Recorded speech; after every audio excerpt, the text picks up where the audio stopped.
Assalamualaikum Sobat Football United. Ya, Manchester United di bursa transfer bulan Januari ini sampai dengan awal Februari nanti masih dinantikan oleh banyak fans termasuk gue ya, pergerakan apa yang akan dilakukan. Ada banyak informasi yang menyebutkan bahwa kemungkinan Manchester United tidak bisa leluasa di bursa transfer kali ini. Bahkan ada kemungkinan tidak ada aktivitas sama sekali. Sama seperti bursa transfer musim dingin di tahun-tahun sebelumnya, Manchester United sangat terbatas. Dan kali ini kenapa terbatas? Karena PSR dan juga FFP.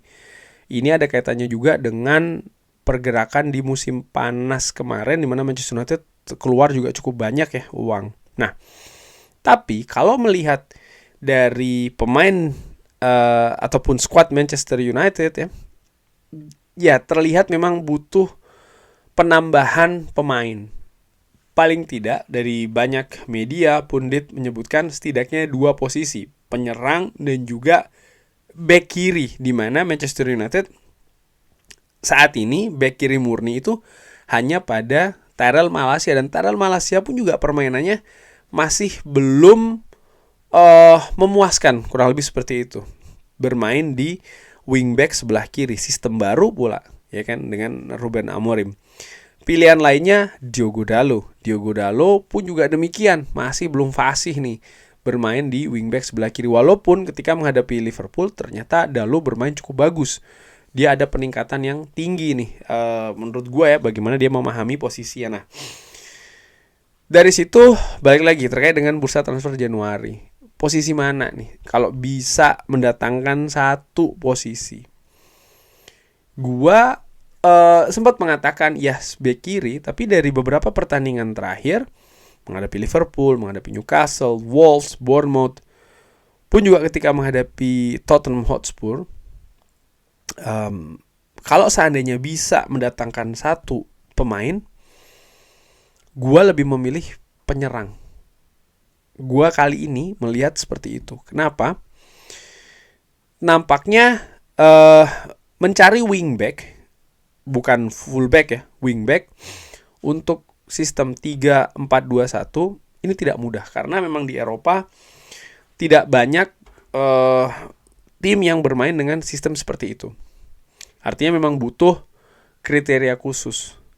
Tapi di sisi lain, Manchester United ini dalam tanda kutip punya bahan, dan ditunjukkan ketika menghadapi Liverpool. Diogo Dalot ya, maksud gue, dia bisa tampil oke. Belum maksimal, yes, tapi ada potensi. Tyrell Malacia mungkin juga bisa ditempa lagi, diperbaiki lagi. Mungkin juga ketika nanti Luke Shaw kembali bisa jadi ya. Artinya ada opsi untuk pemain-pemain mengisi posisi wingback sebelah kiri. Tapi kenapa gue ngelihat penyerang? Gue melihat fakta bahwa di pertandingan menghadapi Tottenham Hotspur, menghadapi Bournemouth, menghadapi Wolves, menghadapi Newcastle, dan juga ketika menghadapi Liverpool, Manchester United, lini depan Manchester United bermasalah. Yes, Manchester United menahan Liverpool, tapi dengan lini depan yang lebih tajam, yang kualitasnya lebih bagus, Manchester United bisa lebih baik lagi menurut gue. Pun juga ketika menghadapi tim-tim sebelumnya.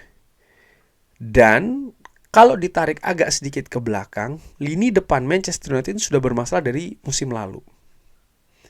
Di mana 2 musim sebelumnya tugas menjadi mesin gol itu diambil oleh Marcus Rashford ya, 30 gol sepanjang musim, fantastis. Tapi musim selanjutnya ketika Rashford penampilannya menurun, Manchester United ternyata memiliki masalah di mencetak gol, dan ini akhirnya membawa kesulitannya Manchester United untuk bisa mendapatkan kemenangan dan juga poin-poin penting. Gua ingat betul di musim panas 2 tahun yang lalu ya, memasuki musim kedua dari Erik ten Hag, ada 2 nama striker senior yang tajam, premium, yang kabarnya diincar oleh Manchester United. Victor Osimhen dan juga Harry Kane. Erik ten Hag mengkonfirmasi bahwa iya, dia merekomendasi Harry Kane. Dan nampaknya bukannya tanpa alasan ya. Dia nampaknya sudah melihat memang Manchester United ini bisa jadi ada potensi bermasalah di kemampuan mencetak gol. Musim tersebut bahkan Manchester United ataupun Erik ten Hag mencari solusi dari sisi seorang Scott McTominay ya kan, untuk bisa mencetak gol. Karena memang ya Manchester United intinya punya masalah dalam kemampuan mencetak gol. Yang didatangkan bukan striker jadi, tapi striker muda, Rasmus Højlund. Bursa transfer musim selanjutnya, striker lagi-lagi didatangkan, Joshua Zirkzee. Tapi dengan kemampuan yang berbeda.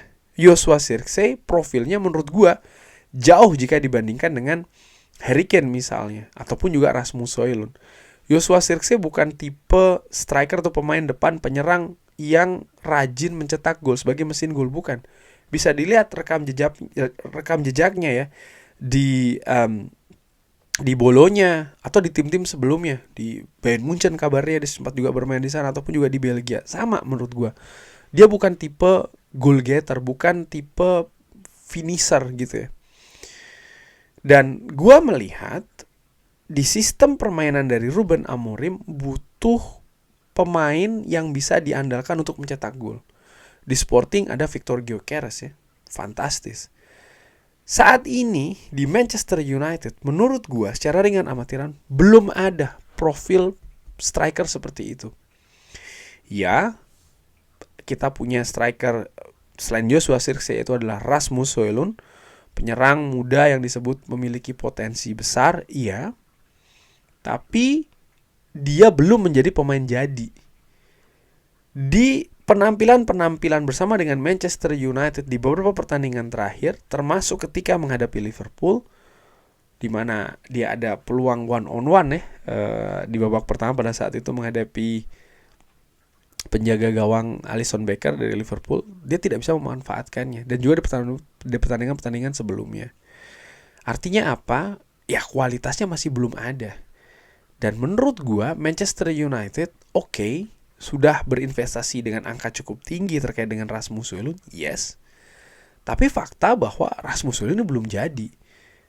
Dan Manchester United menurut gua butuh pemain jadi.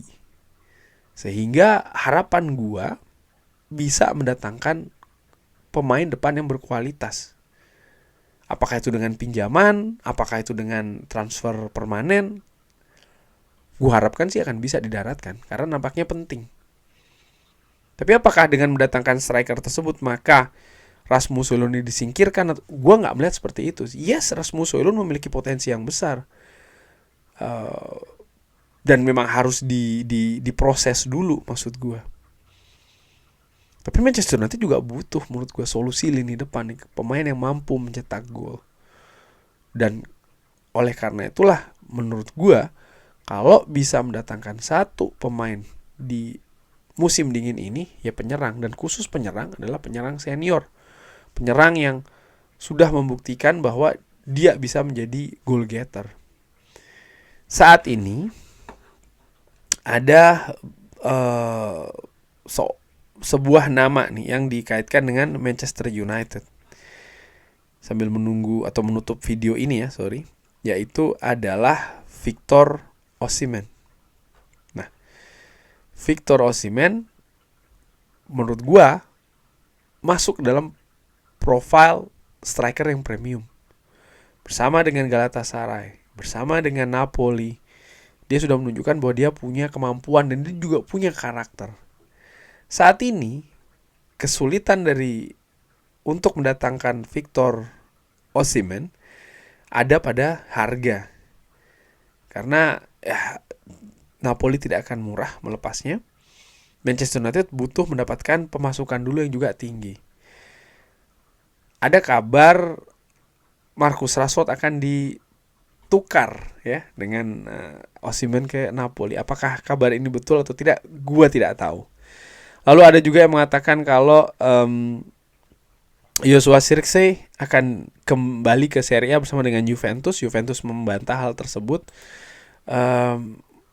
Dan gue tidak tahu nih bagaimana Manchester United bisa mendapatkan dana. Ya, dana bukan berarti mereka tidak ada duit, saat ini ada, tapi terkait dengan financial fair play dan juga PSR kan lebih di situ. Ada sumber yang mengatakan bahwa Napoli menginginkan 62 juta pounds release clause. Dan disebutkan Manchester United ini sangat serius terkait dengan Osimhen. Dan memiliki saingan juga ya, di mana PSG pun juga siap bergerak untuk mendatangkan Victor Osimhen.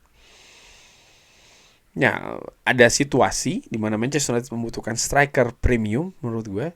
Tapi di sisi lain juga Manchester United punya kesulitan nih ya, tidak bisa leluasa lah bergerak di bursa transfer musim dingin kali, dan itu sudah gue sebutkan tadi di awal. Tapi balik lagi, kalau seandainya bisa mendatangkan, gue berharap sih striker premium ya, striker yang bisa diandalkan menjadi mesin gol di lini depan Manchester United, tapi tetap tidak menghalangi perkembangan dari Rasmus Højlund. Di situ merupakan poin krusialnya. Tapi bisa jadi misalnya Ruben Amorim memiliki rencana lain juga nih. Justru dia memilih tidak mendatangkan pemain depan karena ingin supaya musim ini dengan apapun yang terjadi menjadi semacam kayak musim pembelajaran bagi seorang Rasmus Højlund, pematangan dari Rasmus Højlund, sehingga diharapkan musim berikutnya dia sudah bisa jauh lebih bagus dibanding dengan saat ini. Itu bisa saja. Tapi jangan lupa tetap ada semacam kayak resiko. Ketika perkembangan tersebut bisa cepat, artinya musim ini dan musim depan hal tersebut bisa terlihat sesuai dengan rencana. Tapi bagaimana jika tidak? Manchester United dari musim lalu dan juga musim ini memiliki masalah dalam hal mencetak gol.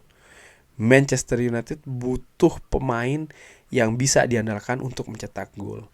Dalam perjalanan meraih kesuksesan di periode-periode sebelumnya, Manchester United selalu memiliki pemain depan yang bisa diandalkan dalam mencetak gol. Di setiap periodenya selalu ada menurut gue.